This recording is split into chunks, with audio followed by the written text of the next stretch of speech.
आपके ख्याल से गीता में ऐसा क्या लिखा है जो कि आपके ख्याल से बाकी रिलीजन के लोगों को भी पढ़ना चाहिए? उसमें से ऐसा वो क्या सीख सकते हैं, क्या ऐसी चीज है जिससे आपको लगता है कि जो कहीं और नहीं है मगर गीता में है? एक विमान हादसा जिसमें शव इतनी बुरी तरह से झुलस गए कि पहचानना मुश्किल हो चुका है। वहीं भगवत गीता देखिए, हर एक पन्ना पूरी तरह से महसूस। ये तो फाइनल प्रूफ है, इससे ज्यादा सबूत आपको क्या चाहिए? ये एक ऐसा प्राउड मोमेंट है कि हर इंडियन को इसके ऊपर फख्र करना चाहिए। गीता में सब कुछ ऐसा है जो कि सभी को सीखना चाहिए, क्योंकि गीता में कोई रिलीजन नाम की चीज ही नहीं है। अब गीता जो है वो बड़े क्लियर वर्ड्स में डिस्क्राइब करती है कि कर्म क्या होता है। भगवत गीता जो आखिरी किताब है, आप फॉलो करते हैं कुरान जो मोहम्मद सल्लल्लाहु अलैहि वसल्लम की आखिरी किताब है, तो फर्क क्यों? लेकिन कहने का मतलब ये है कि इतनी गर्मी, मतलब 50,000 से भी ज्यादा लीटर पेट्रोल तो होगा। और ये यहाँ पे ब्लास्ट इतना बड़ा हुआ है, सारी चीजें जल गई है। ठीक है, इसको कुछ नहीं हुआ। ए proud moment for every Indian across the world. देखिए 5200 साल पहले लिखी गई है गीता, ठीक है। इसमें यह समझने की बात यह है कि ये बोली तो गई है भगवान कृष्ण के मुंह से। ये हिंदुइज्म में दो किस्म की किताबें हैं, श्रुति और स्मृति। श्रुति मतलब जो भगवान की तरफ से डायरेक्ट आती है, और स्मृति मतलब इंसानों की लिखी। हेलो दोस्तों, भारत में जो एयरप्लेन क्रैश हुआ है उसने भारत को परेशान करने के साथ साथ पूरी दुनिया को चौंका दिया है। दोस्तों, इस प्लेन क्रैश में हर चीज़ तबाह बर्बाद और तहस नहस हो गई है, लेकिन मलबे के तले दबी हुई भगवत गीता को जब उठाया गया तो भारत के साथ साथ पूरी दुनिया ही चौंक गई। इतने बड़े धमाके में, इतने बड़े बारूद में कैसे भगवत गीता को एक भी आंच नहीं आई, जिससे पूरी दुनिया हैरान रह गई है। पाकिस्तान भी ये सोच रहा है आखिर भगवत गीता में ऐसा क्या है कि इसका एक एक पेज और एक एक शब्द सुरक्षित पाया गया। आज पाकिस्तान ये कह रहा है कि हमें भी इसको स्टडी करना चाहिए। ऐसा चमत्कार कि पाकिस्तान भी देखकर हैरान रह गया कि इसमें ऐसे कौन से शब्द लिखे हैं और इस किताब में ऐसा क्या है कि इतने बड़े धमाके और आग के बीचों बीच इसे सुरक्षित पाया गया। आज पाकिस्तान भी भगवत गीता की तारीफ कर रहा है। सर, आपके ख्याल से गीता में ऐसा क्या लिखा है जो कि आपके ख्याल से बाकी रिलीजन के लोगों को भी पढ़ना चाहिए? उसमें से ऐसा वो क्या सीख सकते हैं, क्या ऐसी चीज है जिससे आपको लगता है कि जो कहीं और नहीं है मगर गीता में है? मेरे पास भी वैसे गीता मैंने भी पढ़ी है लोगों को बता दूं जी। गीता में सब कुछ ऐसा है जो कि सभी को सीखना चाहिए, क्योंकि गीता में कोई रिलीजन नाम की चीज ही नहीं है। रिलीजन तो वहां पर उस वक्त कोई ऐसा रेफरेंस भी नहीं है रिलीजन का, और सारा का सारा गीता में बताया गया है कि इंसान को जिंदगी कैसे जीनी चाहिए। तो ये जो चीज है ये तो it cuts across every type of caste, race, religion, everything. तो उसमें किसी का कोई रेफरेंस ही नहीं। अगर आप इंसान पैदा हुए हैं तो आपको इंसान की तरह कैसे जीना चाहिए ताकि आपकी जिंदगी अच्छी हो।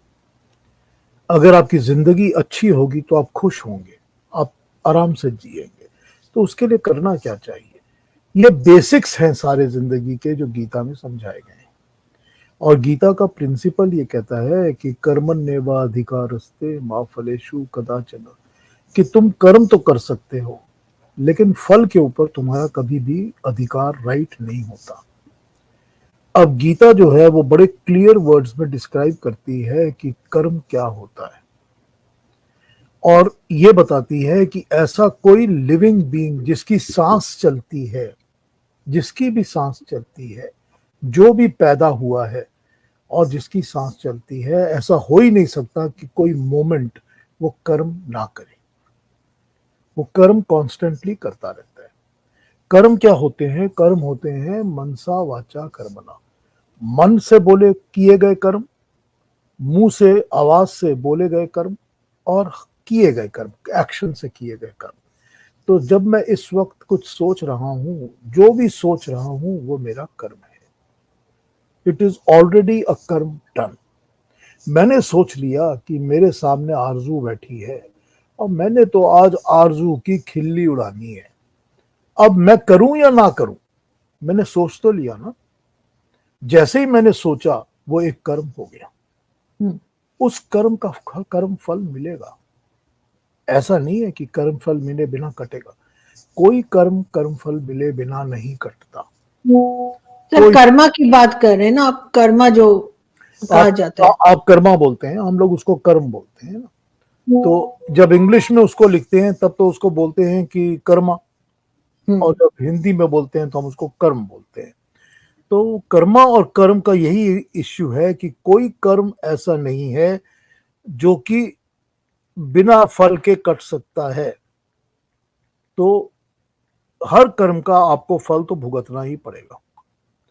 सर मैं तो खैर बहुत स्ट्रांगली कर्मा पे बिलीव रखती हूँ, लेकिन कभी कभी हम, बल्कि अक्सर ही हम देखते हैं कि जिन्होंने बुरा किया होता है, हमारे साथ किया हो चाहे किसी के साथ किया हो, बहुत टाइम तक हमें ऐसा लगता है उनके साथ कुछ नहीं हो रहा, वो मजे में रह रहे होते हैं। देखिए ऐसा है, मेंटल कर्मों की बात कर लीजिए आप, कि आपके माइंड में जो चल रहा है सुबह से लेकर अभी तक, कितनी माइंड के अंदर कर्म हो गए।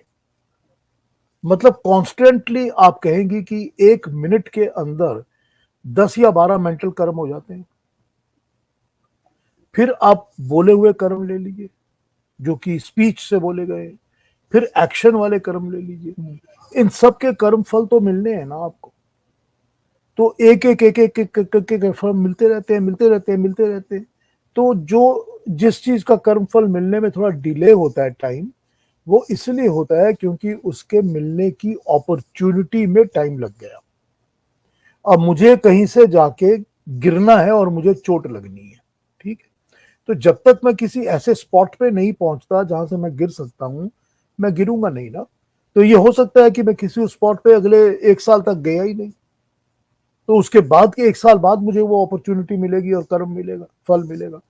लेकिन कर्म फल तो जरूर मिलेगा, और कोई ऐसा कर्म हो ही नहीं सकता जिसका फल ना मिले, और कोई ऐसा मोमेंट नहीं हो सकता कि जब कोई भी लिविंग बीइंग है जो कर्म ना करे। अब वो जो होते हैं लोग जो कहते हैं हमने सारी दुनिया, फकीर हो गए, दुनिया छोड़ दी, या साधु बन गए, या संत बन गए और सारी सब कुछ छोड़ दिया और पहाड़ों में जाके बैठे हैं, गुफाओं में बैठे हैं, कर्म तो वो भी कर रहे हैं ना, कुछ तो कर ही रहे हैं ना, कम से कम सोच तो रहे हैं ना। अब इसको आप इस तरह भी देखिए कि चलिए आप कहेंगे कि मैं सोचती भी कुछ नहीं हूं, मैं एकदम शांत बैठी हूं, बिल्कुल क्वाइट बैठी हूं। अरे आपकी बॉडी तो काम कर रही है ना, सांस चल रही है, खाना हजम हो रहा है ना, खाना हजम होना भी तो एक कर्म है ना। Some action is being happening ना इनसाइड द बॉडी। तो जो भी कुछ हो रहा है ये सब कर्म है, और हर कर्म का कोई कर्म फल मिलना ही मिलना है। तो पहली बात तो ये है कि कर्म करना तो हमारा अधिकार, हमारा राइट है। इसका मतलब है आप ये सोच समझ के करिए कि मैं क्या कर्म कर रहा हूं ताकि इसका कर्म फल मेरे को अच्छा मिले।